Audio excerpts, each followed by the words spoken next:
Bueno, y seguimos analizando la crisis que se está viviendo en torno al sistema de salud privado en nuestro país. Las ISAPRES suspendieron su participación de la mesa de trabajo con el Ministerio de Salud en el marco de la polémica que existe por el fallo de la Corte Suprema que obliga a las aseguradoras a regirse por la nueva tabla de factores a sus afiliados. Para hablar de este y otros temas, estamos en contacto a esta hora de la noche con el senador Juan Luis Castro del Partido Socialista. ¿Cómo está, senador? Muy buenas noches. Buenas noches, José Miguel. Gusto saludarle. Igualmente, senador. Senador, preguntarle, ¿usted considera que el gobierno ha estado al debe en este afán de entregar una mayor certeza a las ISAPRES, pero lo más importante, a todos los usuarios, que son millones en nuestro país? Bueno, primero que nada, las ISAPRES están en esta crisis financiera no por culpa del gobierno o del Estado. Ellos tienen una judicialización de los propios usuarios del sistema ISAPRES, que por el aumento abusivo del precio del plan o de la prima del auge, han colmado de recursos judiciales todas las cortes del país durante los últimos años, y eso llevó a que la Corte Suprema emitiera dos fallos en los últimos meses que son muy lapidarios en favor de la gente, que es decirles, mire, no puede aplicarse más de 900 tablas de factores, como hoy día ocurren en las ISAPRES, ni pueden haber más de 40.000 planes, como sigue ocurriendo hoy día, y tienen que devolverles dinero a los que hayan cobrado en exceso. Ahora, ese fallo es la Corte Suprema, no es el gobierno. Ellos están en cifras rojas, sí. El gobierno intenta buscar un camino de solución. Fíjese que las ISAPRES hasta hace 2 semanas lo que clamaban... Pero en ese sentido, senador, ese camino para buscar una solución, para buscar un punto de encuentro, ¿ha sido muy lento bajo su consideración? O sea, el último fallo fue hace 7 o 8 semanas. Ellos decían, las ISAPRES, que todo estaba en manos del superintendente, al cual la Corte le dio 6 meses para resolver. Y ellos al primer mes pidieron una mesa de diálogo, se hizo, hoy día la rompen. Ellos decían que el superintendente podía resolver lo que a ellos más les importa, que es cambiar el precio base. La Suprema ayer dijo claramente en el recurso de aclaración que no puede el superintendente intervenir el precio base, que tiene que ser por ley. El gobierno va a enviar una ley, va a enviar una en marzo, que justamente busca que FONASA tenga un plan nuevo que permita aceptar pacientes con seguros complementarios, es decir, con la misma situación de planes que tienen hoy los afiliados y no caigan en una situación peor. Pero además de eso, hay que enviar un proyecto específico para modificar el precio base del plan. O sea, son cosas objetivas, pero a mí me parece mal que ellos primero pidan una mesa. ¿Cuál es el punto que cree usted están haciendo? El mantel. ¿Cuál es el punto que quieren hacer, según su parecer? Ellos están haciendo un juego de presión, obviamente, porque buscan que, por ejemplo, otros proyectos de ley, como una reforma constitucional que presentaron de Chile Vamos, o que ilusoriamente crean que tiene que haber gasto fiscal o subsidios económicos, cosa que es imposible. ¿Cómo el Estado va a sacar dinero para subsidiar a las ISAPRES, por favor, que han ganado durante 40 años? O sea, ¿tiene que haber reglas nuevas? Sí, estamos de acuerdo. Todos queremos que haya reglas para que esos 3 millones de usuarios del sistema no se vayan, no queden abandonados, no tengan que ir a un FONASA como está hoy, sino que en condiciones muy diferentes, y las ISAPRES tienen que reconvertirse a seguros complementarios en el futuro. Eso lo saben ellos. Son 7 ISAPRES aproximadamente, la mayoría de capitales extranjeros. A nosotros lo que nos interesa es la gente que está ahí, los 3 millones de usuarios. Y por eso me parece una taimadura que hoy día ellos tienen el mantel de que anuncien el congelamiento del diálogo, cuando resulta que aquí se trata de que el gobierno, con ellos, con los parlamentarios, lleguemos a acuerdos razonables para salvar a los usuarios. No nos interesa salvar una industria, nos interesa salvar a los 3 millones de personas que están ahí, y eso es el foco que no podemos perder. ¿Y cómo responde cuando desde la Asociación de ISAPRES señalan que toda esta actitud, este retraso que ellos denuncian, que no hay una medida concreta, podría interpretarse como que el gobierno quiere que quiebre realmente la industria de las ISAPRES? Eso está solo en la imaginación de algunos sectores muy ideológicos de la ISAPRES, que creen que esto es una guerra contra el gobierno, cuando la verdad es una cruzada para salvar a los pacientes que están en la ISAPRES.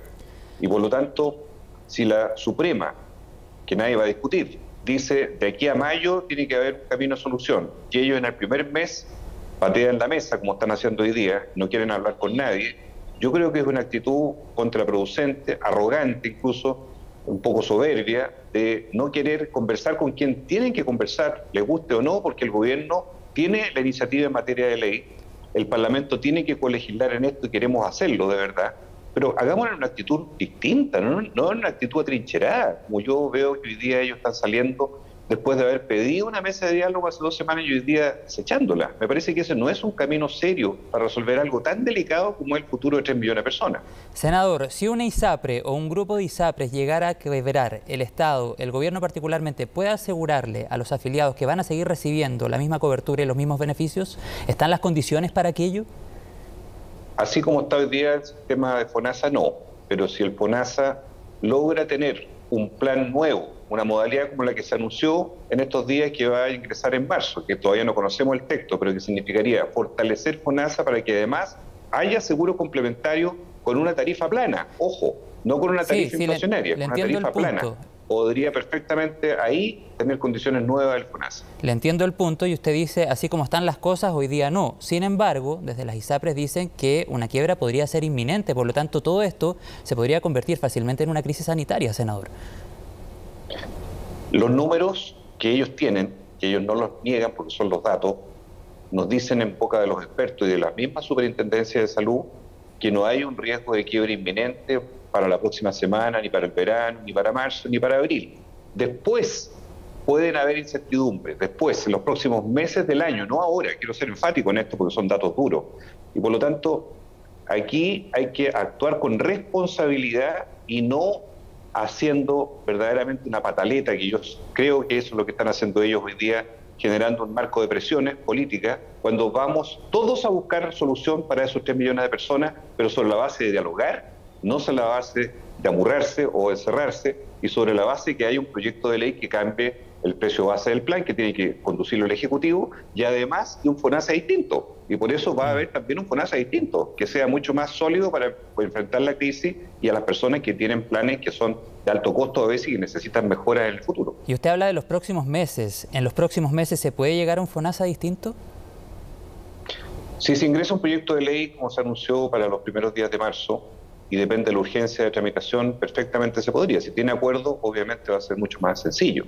Esto requiere buena voluntad, no un plano de guerrilla, sino un plano de entendimiento. Y yo pienso, porque mis colegas en la Comisión de Salud del Senado estamos en la misma disposición, de distintos colores políticos, en el plano de no ir a una confrontación ideológica en este tema, sino a una solución práctica que permita, reitero, no salvar la industria, sino que salvar a los pacientes, que es lo que verdaderamente es el foco que tenemos hoy día. Y creo que lo podemos lograr, pero eso significa permitir que el gobierno actúe.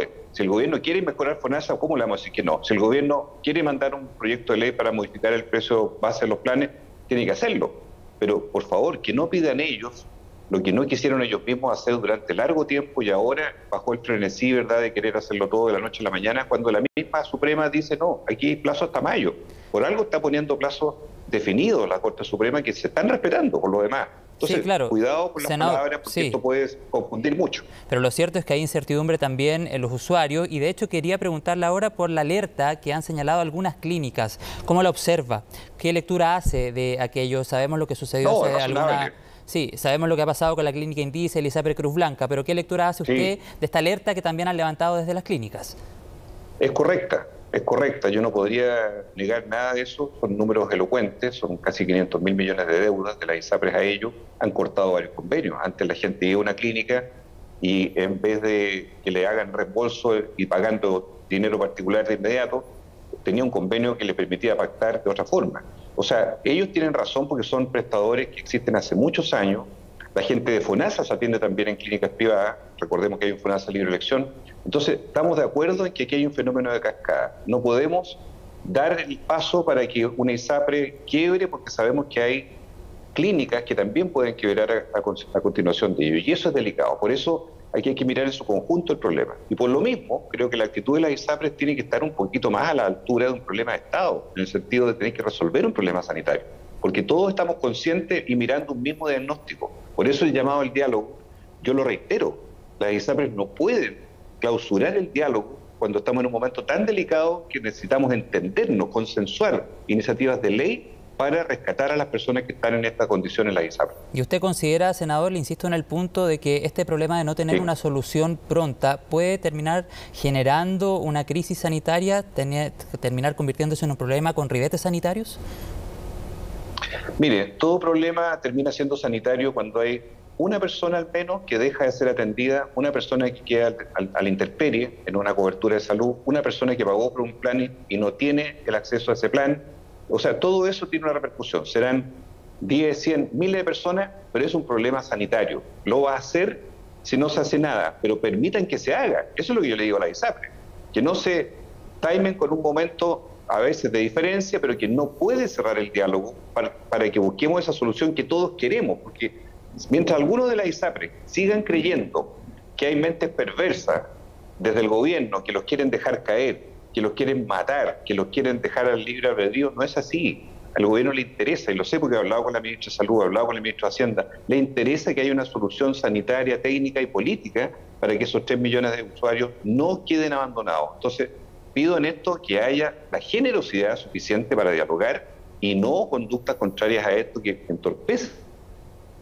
Sí, pero usted, bueno, estamos con un problema en la conexión con el senador Juan Luis Castro, estamos conectados desde la ciudad de Rancagua, profundizando en el tema de las ISAPRES y la salida precisamente de la asociación de la mesa con el Ministerio de Salud. Ya estamos de vuelta con el senador Juan Luis Castro. Usted señalaba, senador, que la intención del gobierno, por supuesto, es asegurar la cobertura y dar tranquilidad y certeza a los usuarios que están afiliados a las ISAPRES. Pero se lo pregunto derechamente y considerando también la reforma que el gobierno ha planificado, va a presentar en los próximos meses, en el mediano plazo, al Congreso y que habla de un nuevo sistema de salud, una reforma integral al sistema de salud más bien. ¿Usted cree que las ISAPRES están en lo correcto cuando señalan que en definitiva el gobierno busca que quiebre el sistema de salud privado? Porque en verdad si vamos a los anuncios que ha hecho el gobierno en algún minuto o a la reforma que se ha planteado o a lo poco que conocemos hasta ahora, las ISAPRES no están contempladas. Entonces fácilmente desde la asociación podrían tener esa interpretación. Por eso se lo pregunto. No. Yo creo y veo que nadie, lo digo responsablemente, nadie en el gobierno está buscando la quiebra de las ISAPRES.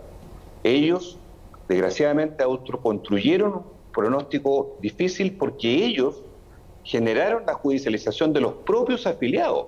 No es un problema entre el Estado y la ISAPRE lo que está en juego. Aquí hay un camino estrecho, pero que viene de muchos años, en que la defraudación del sistema en cuanto a que la credibilidad, la justicia en los planes, en los precios, fue generando molestia en sus propios afiliados. El gobierno hoy día, ¿qué quiere hacer? El gobierno quiere rescatar a todos los afiliados de la ISAPRE.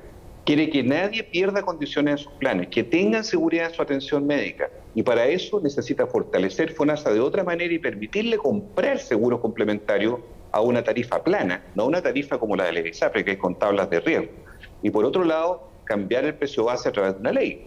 Eso es lo que está en la mesa. Entonces, yo no veo por qué tanto fantasma, no veo por qué tanta, yo diría, capacidad de descalificación del otro cuando estamos pensando en la misma dirección y hay que sentarse y ponerse de acuerdo. Pero si no quiere sentarse, pucha, la verdad es que después se pone difícil la manera de llegar a una solución si una de las partes, la afectada, no quiere conversar, ¿verdad? Ese es el punto que estamos hoy día.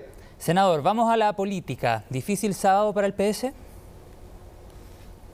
Bueno, es una conversación que no es sencilla porque nuestro apoyo al gobierno, creemos, muchos de nosotros, lo vamos a dirimir el sábado. Mi opinión es que deberíamos ir en una lista única de todos los sectores que apoyamos al gobierno. Sería lo lógico, porque además es la elección constituyente. Sí, estamos nuevamente con un problema en la conexión con el senador Juan Luis Castro, ahora abordando todo el tema político y de las listas, pensando en la elección de consejeros constitucionales para el próximo 7 de mayo. Estábamos hablando precisamente de la decisión y la expectativa que hay en torno a lo que el Partido Socialista pueda definir durante este día sábado, así también el Partido por la Democracia. ¿Ve posible a estas alturas, senador Juan Luis Castro, una lista única, considerando ya el planteamiento, por ejemplo, del Partido Radical y lo que se ha señalado desde el Partido por la Democracia? Todavía tengo esperanza en que haya lista única. No está dicha la última palabra. Nosotros el sábado los socialistas vamos a dirimir. Yo creo que debiéramos ir las dos coaliciones de gobierno unidas porque asegura tener una mayoría para enfrentar esta nueva discusión constituyente, pero además porque si el gobierno nos ha pedido tratar de limar aspereza y está respaldando, la mejor forma de hacerlo en una lista única. Otra cosa son las cuentas electorales, qué es la identidad de uno de otro, qué es la bandera de cierto partido por sobre otro. Yo creo que debiera primar un sentido de unidad, pero espero que no se coloque en riesgo la unidad porque algunos otros sectores prefieran su identidad propia, prefieran su sobrevivencia propia antes que el futuro del país en el debate constituyente. Senador, pero si llegaran a ser dos listas, ¿se van con Apruebo Dignidad o con Socialismo Democrático, sus socios históricos? Porque también se ha centrado la discusión allí. Hay voces diferentes al interior del partido. Claro. Bueno, la pregunta que usted hace es la del millón, porque la verdad no está resuelto cuál va a ser el camino del PS. Nosotros tenemos ¿Pero una qué sería lo más natural. consecuente para el partido? Lo más consecuente para el partido sería ir a una lista unificada de gobierno. Ahora, si se rompe el socialismo democrático, sería muy dañino para todos también, quienes sustentamos una versión moderada de cómo debe enfrentarse el proceso. Entonces, es un dilema muy difícil, la verdad, muy difícil por dónde ir finalmente en esta disyuntiva.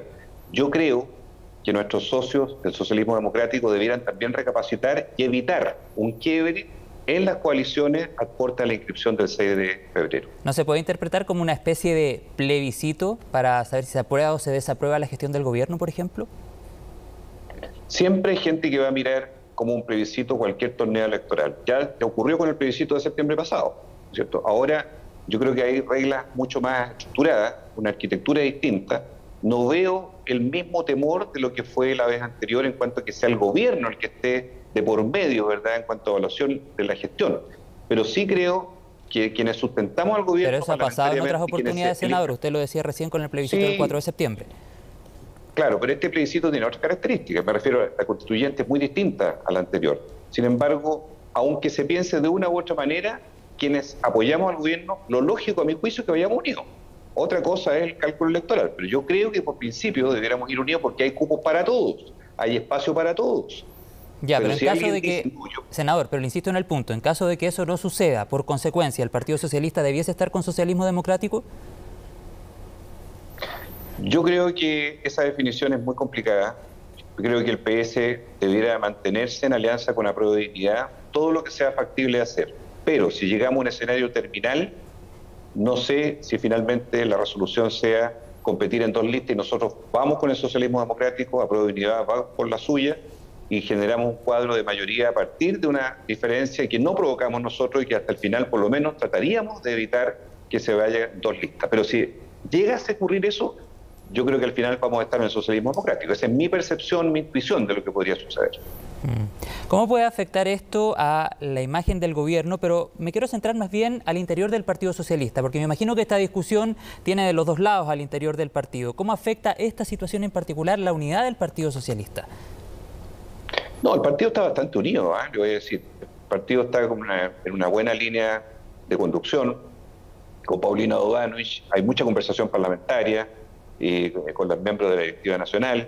O sea, no veo yo un resquebrajamiento al interior del PS. A lo más podría haber, según la decisión, algún distanciamiento con el PPD, si fuéramos separados, o con Apruebo Dignidad, si es que fuéramos en lista propia con el socialismo democrático. O sea, podrían haber fricciones, pero no rupturas.